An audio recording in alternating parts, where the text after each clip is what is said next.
Hay momentos en la historia en que los gobiernos creen tener el poder de silenciar a Dios. Cierran templos, prohíben procesiones, persiguen sacerdotes, confiscan iglesias y piensan que apagando las campanas también apagarán la fe. Pero se olvidan una verdad que nunca imperio ha podido vencer. Cuando Cristo reina en un corazón, ningún decreto puede destronarlo. Hace 100 años, en 1926, México entró en una de las noches más oscuras de su historia, la llamada Ley Calles, que convirtió en delito lo que durante siglos había sido el alma del pueblo mexicano. Los sacerdotes fueron vigilados como criminales, los seminarios cerrados, las comunidades religiosas expulsadas. La iglesia fue reducida al silencio por la fuerza de las armas. Ante aquella persecución, los obispos tomaron una decisión dolorosísima: suspender el culto público. Y de un día para otro, las campanas dejaron de sonar, los altares quedaron vacíos, las puertas de miles de iglesias permanecieron cerradas. Parecía que el Calvario volvía a repetirse. Pero mientras los templos eran clausurados, algo extraordinario comenzaba a suceder, porque el verdadero santuario nunca estuvo hecho solamente de piedra, estaba vivo, latía en el corazón de millones de mexicanos.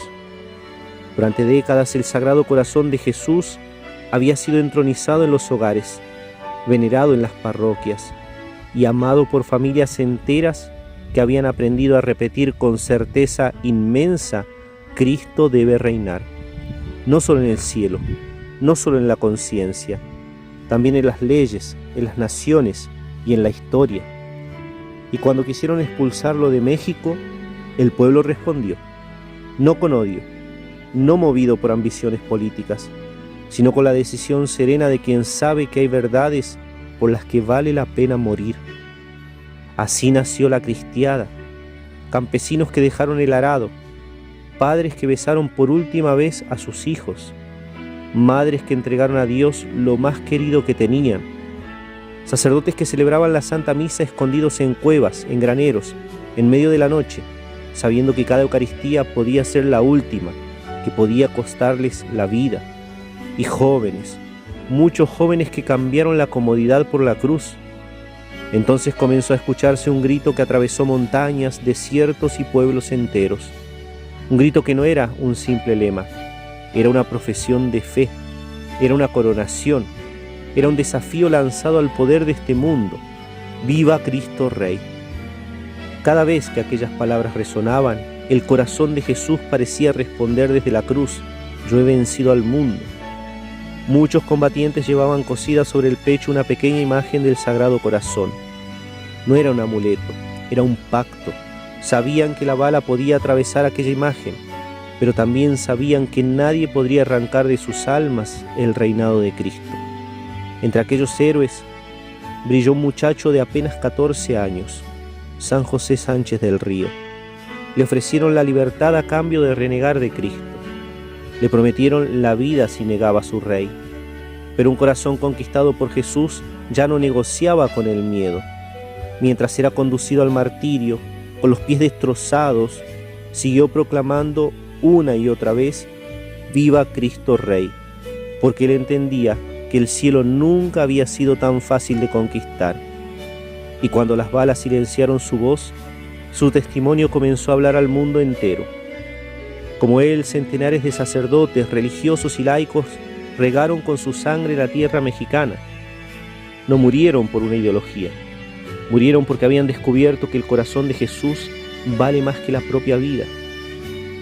3 años después, el culto público pudo reanudarse, pero la verdadera victoria ya había sido conquistada mucho antes, no en los campos de batalla, sino en los corazones, porque toda persecución tiene un límite, toda dictadura termina, todo poder humano pasa, pero el reinado del corazón de Cristo permanece para siempre. Hoy, al cumplirse 100 años de aquel decreto que quiso borrar a Dios de la vida pública, la sangre de los mártires mexicanos vuelve a interpelarnos. Ellos caminaron kilómetros para asistir a una misa clandestina, arriesgaron su vida por ella. ¿Y nosotros?